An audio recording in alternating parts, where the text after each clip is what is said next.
Good morning, सुप्रभात। स्वागत है आपका एक बार फिर आपके पसंदीदा personal finance bulletin money morning में। मैं हूं आपके साथ मीनू शर्मा, लेकर हाजिर हूं आपकी जेब और जिंदगी से जुड़ी हर छोटी बड़ी खबर विस्तार से। तो चलिए देर किस बात की, शुरू करते हैं आज का खबरों का सिलसिला। आप अपनी बचत को कहां पार करते हैं? मनी 9 के पर्सनल फाइनेंस पल्स सर्वे के मुताबिक भारत में 77% लोग अपनी बचत को बैंक में रखना पसंद करते हैं। वहीं 2023 में 21% लोगों ने सोने में निवेश किया है। सर्वे में लाइफ इंश्योरेंस से जुड़ा एक बड़ा खुलासा हुआ है। 2023 में लाइफ इंश्योरेंस पॉलिसी लेने वालों की संख्या 27% हो गई है, जो एक साल पहले 19% थी। एक साल में स्टॉक मार्केट में निवेश करने वालों की संख्या भी 3 गुना बढ़ गई है। 2023 के दौरान स्टॉक मार्केट में 9% लोग निवेश कर रहे थे, जबकि एक साल पहले ये संख्या 3% थी। अगर आप भारत की जेब और वित्तीय सेहत के बारे में और गहराई से जानना चाहते हैं तो मनी 9 के super app, YouTube channel, Instagram और वेबसाइट पर जाएं और मनी 9 पर्सनल फाइनेंस पल्स सर्वे 2023 देखें। चावल की महंगाई से जल्द आपको छुटकारा मिल सकता है। सरकार भारत ब्रांड के तहत 25 रुपये प्रति किलो के भाव पर चावल की बिक्री करेगी। भारत ब्रांड चावल की बिक्री नाफेड, एनसीसीएफ और केंद्रीय भंडार स्टोर के जरिए की जाएगी। सरकार पहले से ही भारत ब्रांड के तहत आटा और दाल की बिक्री किफायती दामों पर कर रही है। नवंबर में अनाज की कीमतें 10.27% बढ़ी हैं। इसकी वजह से खाद्य महंगाई बढ़कर 8.70% हो गई है, जो इससे पहले अक्टूबर में 6.61% थी। नवंबर में अनाज की अगले साल होने वाले आम चुनाव की तैयारियों में जुटी सरकार के लिए ऊंची खाद्य महंगाई एक समस्या और सरकार इससे निपटने की हर संभव कोशिश कर रही है। भारतीय स्टेट बैंक ने अपने ग्राहकों को नए साल का तोहफा दिया है। बैंक ने एफडी की ब्याज दरों को बढ़ाने की घोषणा की है। एसबीआई ने ब्याज दरों में बदलाव 10 महीने बाद किया है। आखिरी बार बैंक ने फरवरी 2023 में एफडी पर इंटरेस्ट रेट बढ़ाया था। एसबीआई ने अलग अलग अवधि वाली एफडी पर ब्याज दर में अलग अलग वृद्धि की है। 7 दिन से लेकर 45 दिन वाली एफडी पर ब्याज दर को 3% से बढ़ाकर 3.5% किया गया।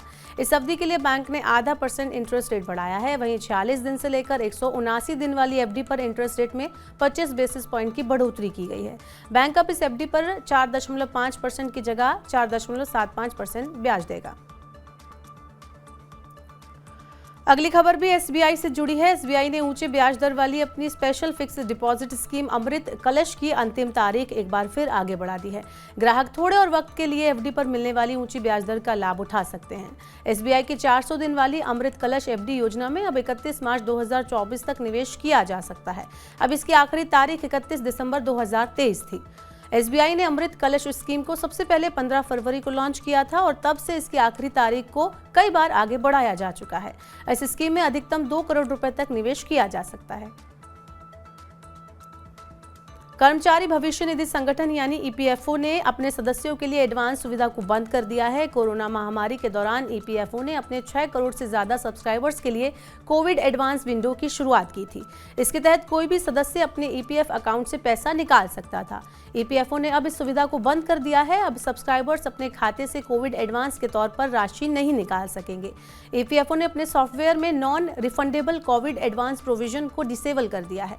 अब केवल कुछ विशेष परिस्थितियों और शर्तों पर ही ईपीएफ खाते से पैसा निकाला जा सकेगा। अब खबर शेयर बाजार में ट्रेडिंग करने वालों के लिए। सेबी ने बिना नॉमिनी वाले डीमैट अकाउंट को 1 जनवरी से फ्रीज करने की घोषणा की थी, लेकिन अब आपको घबराने की जरूरत नहीं है। सेबी ने डीमैट अकाउंट होल्डर्स के लिए नॉमिनी फाइल करने की अंतिम तारीख आगे बढ़ा दी है। सेबी ने नॉमिनी ऐड करने की अंतिम तारीख 6 महीने और आगे बढ़ा दी है। इससे डीमैट अकाउंट होल्डर्स को अब नॉमिनी फाइल करने के लिए और 6 महीने का वक्त मिल गया है। सेबी ने के इस कदम से निवेशकों को अपनी एसेट को सुरक्षित रखने और कानूनी उत्तराधिकारियों को देने में मदद मिलेगी। यूपीआई यूजर्स को जल्द ही एक नया फीचर टैप एंड पे मिलने वाला है। एनपीसीआई ने सभी डिजिटल पेमेंट प्लेटफॉर्म पर यूपीआई टैप एंड पे सुविधा को लागू करने की प्रक्रिया शुरू कर दी है। आरबीआई ने इस साल सितंबर में UPI tap and pay feature को लॉन्च करने की घोषणा की थी। यूपीआई का tap and pay feature near field communication technology का उपयोग करता है और बिना क्यूआर कोड को कैप्चर किए भुगतान करने वालों की यूपीआई आईडी या वर्चुअल पेमेंट एड्रेस को कैप्चर करता है। अब ये फीचर पेटीएम के साथ भीम ऐप पर ट्रायल के लिए कुछ लिमिटेड यूजर्स के लिए उपलब्ध है।